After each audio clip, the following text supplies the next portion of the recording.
Hello viewers, কেমন আছেন সবাই? আশা করছি সবাই ভালো আছেন। আজকের পর্বে আমি অনেক গুরুত্বপূর্ণ একটি ভিডিও আপনাদের জন্য নিয়ে চলে এসেছি। তো এটি বানাতে জানি আমার অনেক টাইম লাগবে, কারণ এটি একটু টাইমের আছে, যদিও আমি ভিডিওটি একটু লেন্থটা ছোট। আজকের ভিডিওটির বিষয় হলো কিভাবে আপনি ফটোশপ দিয়ে লাট তৈরি করতে পারবেন। হ্যাঁ, আমি ঠিকই বলছি, লাট। যে লাট আপনারা মানুষের কাছে চাইতেন, ভাই আমাকে এই টাইপের একটা লাট দেন, এই টাইপের, আপনারা নিজেরাই এখন লাট তৈরি করতে পারবেন, মানুষের কাছে দিতে পারবেন, আপনাদের কাছে মানুষ চাইবে, এরকমভাবে আমি আপনাদেরকে একদম এটাতে মাস্টার বানিয়ে ফেলবো শিখে। তো সর্বপ্রথমে আপনাদেরকে গুগল ক্রোমে চলে যেতে হবে, তারপর এখানে সার্চ দিতে হবে অনলাইন লাট ক্রিয়েটর। তো এখানে টি ডবল পড়ে গেছে, তো দিয়েছি অনলাইন লাট ক্রিয়েটর। তারপর এখানে টিপ দিব ওয়েবসাইটে। তারপর এখানে এরকম একটি আসবে সাবস্ক্রাইবের, এখানে আমি ক্রস দিয়ে দিব। তারপর ক্রিয়েট ইউর লাটে ক্লিক করব। তারপর এখান থেকে আপনারা দেখতে পাচ্ছেন ডাউনলোড পিএনজি নামক একটি অপশন, এটিতে টিপ দিব। আর হ্যাঁ, এটি করতে আপনার একটি কম্পিউটারের প্রয়োজন হবে। তারপর এখানে হয়ে গেল জেনারেট পিএনজি দিয়ে। আমি 3বার ডাউনলোড করেছি এই ছবিটি, তাই আমার কম্পিউটারে 3বার ডাউনলোড করেছি, তাই জেনারেট পিএনজি 3 দিয়ে হয়েছে। তো আপনারা একবার করলে শুধু জেনারেট পিএনজি লেখা আসবে, তো এটি বড় কথা না। এখন আপনাদেরকে আমি ছবিটি দেখাবো। তো আমি এটিকে টিপ দিলাম, তারপর ওপেন করছি। ওপেন করার পর আপনারা দেখতে পাচ্ছেন এটি ঠিক কীরকম জানি। আপনারা আবার ভাববেন না আমি আপনাদেরকে হ্যালুসিনেশনে ঢুকিয়ে দিচ্ছি, এটি না, এটি আসলে এরকমই। এই ছবিটি দিয়েই আই থিঙ্ক সবাই লাট তৈরি করে। আচ্ছা, আমি যেটা বলছি, তো এটি হলো যে এরকম। তারপর আপনাকে কি করতে হবে, আপনি যেই ছবিটার মধ্যে লাটটি প্রয়োগ করতে চান, যেমন আমি এখন মাই ফাইলসে গিয়ে আপনাদেরকে ছবিটি দেখাচ্ছি। এই যে এটি, এই ছবিটি দেখতে পাচ্ছেন আমি পিএনজি দিয়ে এমনি সেভ করে রেখেছি, নাম আসছিল না মাথায়। তো এই ছবিটির মধ্যে আমরা প্রথমে কালার করব, তারপর এটিকে লাট হিসাবে বানাবো। যেমন এটির একটা ন্যাচারাল ভিডিও, তো আমি ন্যাচারাল ভিডিওর লাট হিসাবে এটিকে তৈরি করছি। তার জন্য আমাকে প্রথমে অ্যাডোবি ফটোশপটি ওপেন করতে হবে। তারপর এখান থেকে ক্রিয়েট নিউ নামক একটি অপশান দেখতে পাচ্ছেন, এটিতে জাস্ট একবার আমি ক্লিক করছি।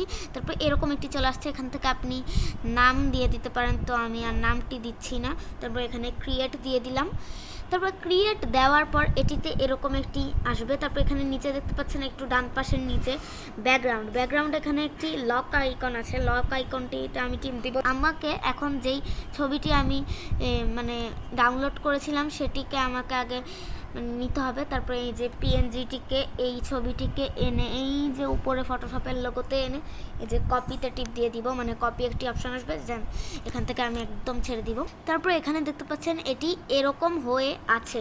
তো আমি লেয়ার 0-তে এখন চাইলে ক্লিক করতে পারবো। তারপর নিচে যেই ডিলেট নামক অপশানটি দেখতে পাচ্ছেন এটিতে একটি ক্লিক করতে হবে। এই ডিলেট নামক অপশানটিতে ক্লিক করার পর আপনাদের এখানে একটা ওয়ার্নিংয়ের মতো ব্যানার আসবে, এই যে ডিলেট দ্য লেয়ারের এখান থেকে আমি ইয়েস দিয়ে দিব। তারপর এখানে দেখতে পাচ্ছেন এটির ব্যাকগ্রাউন্ড বিহীন পিএনজি হয়ে গেছে। তো এখানে যে ডান পাশের নিচে যে পিএনজি লেখাটি দেখতে পাচ্ছেন, এটার মধ্যে মাউসের কার্সরটি আনবো। তারপর এখানে মাউসের রাইট ক্লিক করব। তারপরে এখান থেকে কনভার্ট টু স্মার্ট অবজেক্টে ক্লিক করে দিব, এটা একটা স্মার্ট অবজেক্টে কনভার্ট হয়ে যাবে। তারপর এখান থেকে আপনি দেখতে পাচ্ছেন ফিল্টার, তো আমি একটি ফিল্টারে ক্লিক করব, দেন ক্যামেরা র। তারপর এখানে দেখতে পাচ্ছেন এটি এরকম হয়ে গেছে। তারপর এখানে দেখতে পাচ্ছেন এরকম কিছু অ্যাডজাস্টমেন্টের লেয়ার দিয়ে দিয়েছে। তারপর এখানে প্রথমে দেখতে পাচ্ছেন বেসিক, এই যে বেসিকে আমি যাব। তারপর এখানে দেখতে পাচ্ছেন টেম্পারেচার, আপনি এই লাটটির টেম্পারেচার এটি অ্যাপ্লাই করার পর ছবিতে টেম্পারেচারটি কীরকম রাখতে চান। নিশ্চয়ই এটি একটু, যদি ন্যাচারাল হয় হলুদ টাইপের রাখতে চান, তো আমি একটু হলুদে দিলাম। তো টিনটি নিশ্চয়ই সবুজ রাখতে চান, তো আমি সবুজে দিয়ে দিলাম টিনটি। তারপরে এক্সপোজার ব্রাইটনেস, তো আমি যদি এক্সপোজার বাড়াই বেড়ে গেল, আর কমাইলে তো বুঝতেই পারছেন। তো আমি এটিকে মাইনাস 0.35 দিয়ে দিলাম। তারপর কন্ট্রাস্ট কড়া, তো আমি কড়াটা হালকা বাড়িয়ে দিলাম। তারপর হাইলাইটস, তো কাজটা ভালোই, তো আমি এটাতে এরকম দিলাম। তারপর এখানে দেখতে পাচ্ছেন ভাইব্রেন্স, এটিতে আমি আর কিছু দিতে চাচ্ছি না। তবে স্যাচুরেশনে দিয়ে আপনারা এটিকে স্যাচুরেটেড করতে পারেন। একদম যদি 0-তে একদম যদি বেশি নিয়ে যান, তাহলে দেখুন অনেক খারাপ হয়ে গেছে ছবিটা।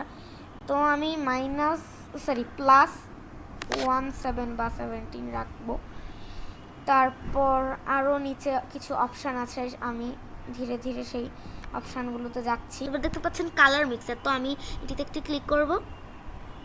তারপর এখানে দেখতে পাচ্ছেন লুমিয়ান্স নামক একটি অপশান, এখানে যাব। লুমিয়ান্সে যাওয়ার পর এখানে দেখতে পাচ্ছেন এটি এরকম। তো এখানে ধরুন ছবিতে আপনি যেই ছবিটির মধ্যে লাটটি অ্যাপ্লাই করবেন সেই ছবিতে লাল রং আছে, তো আপনি চাচ্ছেন না যে লাল রংটি এই রঙেই থাকুক, আরেকটু অন্যরকম লাল রং করতে চান, তো সেখানে আপনি কালার মিক্সারের রেডটাকে অন্য রং করে দিবেন। তারপরে এরকম যদি অরেঞ্জ রং থাকে আপনার ছবিতে কোনো কিছু, ধরুন নেল পলিশের রংটিকে আপনি লাট অ্যাপ্লাইয়ের পর চেঞ্জ করতে চান, তাই অরেঞ্জটিকে আমি আর একটু করে দিব, মানে কালারগুলোকে উল্টাপাল্টা করে দেয় আর কি, তবুও সুন্দর লাগে। তারপরে ব্লুসটিকে এরকম করে দিব। সবচেয়ে গুরুত্বপূর্ণ হচ্ছে যে গ্রিন, কারণ নেচারের সবচেয়ে বড় জিনিস হলো যে গ্রিন, সো এটিতে আমি একটু করলাম।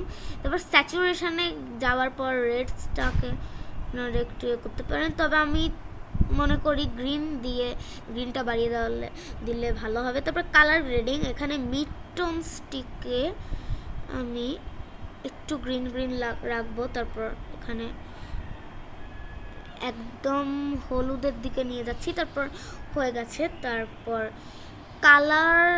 কার্ভে চলে যেতে পারেন আপনারা। কার্ভের যেমন গ্রিন কালারটিকে এই যে বাড়িয়ে দিতে পারেন। তো মোটামুটি আমার এখানে কালার গ্রেডিংয়ের শেষ, তো আমি ওকেতে প্রেস করলাম। এখন হলো যে মূল বিষয়, তো এখন দেখতে পাচ্ছেন এটিতে একটা অ্যানিমেশন মানে কালারটি চলে আসবে কিছুক্ষণের মধ্যে।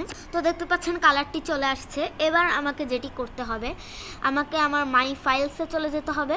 তারপর জেনারেট পিএনজি 3 বা জেনারেট পিএনজি লেখা যেটি, এই ছবিটিকে এনে যেমন আমি ছবিটিতে ধরলাম, দেন উপরে ফটোশপে নিয়ে গেলাম, দেন এখানে যে উপরে আনটাইটেল নামক একটা লেখা আছে, মানে ছবির লেয়ারটি যেটির মধ্যে ছোট করে আপনারা দেখতে পাচ্ছেন, হয়তো বা আমি মার্ক করে হয়তো দেখাচ্ছি, আবার নাও করতে পারি। এই যে দেখতে পাচ্ছেন আনটাইটেল 1@50% এরকম লেখা, এটার পাশে একদম ছবিটিকে এনে কপিতে দিয়ে দিচ্ছি।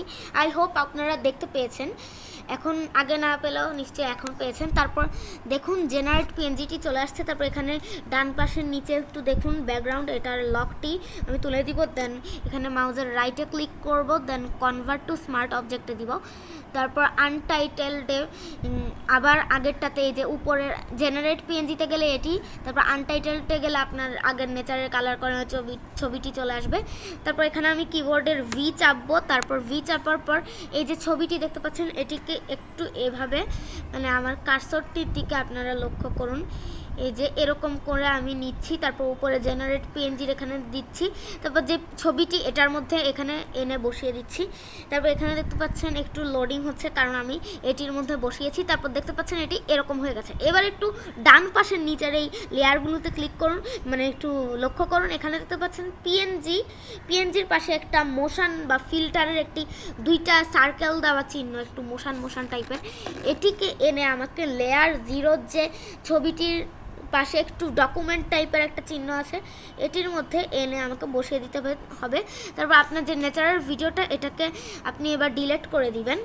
তারপর আপনি চাইলে দেখতে পারেন, যেমন আমি এই যে এখানে ক্লিক করলাম, দেন এই ছবিটি আগে কীরকম ছিল দেখুন, ভালো করে স্ক্রিনে তাকান আপনারা। আগে এরকম ছিল, ফিল্টারটি বসানোর পর হয়ে গেছে যে এরকম, সো বুঝতেই পারছেন কতটুকু এটা সুন্দর হয়েছে। তারপর এখানে আমাকে ফাইলে চলে যেতে হবে। ফাইলে চলে যাওয়ার পর এক্সপোর্টে ক্লিক করতে হবে। এক্সপোর্টে ক্লিক করার পর কুইক এক্সপোর্ট অ্যাজ এ পিএনজিতে ক্লিক করতে হবে। তারপর এখানে দেখতে পাচ্ছেন এটি এরকম একটি আসছে যে আমি কোন জায়গায় এটি সেভ করব, তো আমি লোকেশনটা ডাউনলোডসে দিয়ে দিলাম। তারপর এখান থেকে আমি দিলাম উল্টাপাল্টা নাম কতগুলো লিখে দিলাম, কারণ আমার নাম আসছে না মাথায়, তো আমি সেভ দিয়ে দিলাম।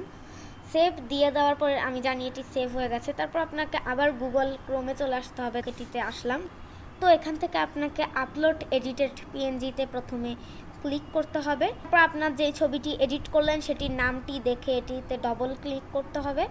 তারপর এখান থেকে দেখতে পাচ্ছেন জেনারেট লাট, এখানে ক্লিক করতে হবে। তারপর দেখতে পাচ্ছেন লাটটি হয়ে গেছে। এটির এবার আপনি চাইলে একটু নাম চেঞ্জ করে দিতে পারেন আপনার নিজের মতো করে। তো আমি আর কিভাবে প্রিমিয়ার প্রোতে অ্যাপ্লাই করতে হয় সেটা দেখালাম না, কারণ আপনারা জানেন আমার আগের কিছু ভিডিও আছে, যেমন F production colour grading breakdown, ST unique tech colour grading breakdown, তারপর news natural scene, colour grading, ব্রেকডাউনে এই তিনটাতে দেখানো আছে কিভাবে মানে ভিডিওগুলোর মধ্যে আপনি লাটগুলোকে অ্যাপ্লাই করবেন। তো আমি আর দেখালাম না। আপনারা চাইলে লাটগুলোকে জিপ আকারে আর্কাইভে দিয়ে জিপ আকারে করতে পারবেন, তারপর মানুষকে দিতে পারবেন। তো ভিডিওটি দেখার জন্য ধন্যবাদ।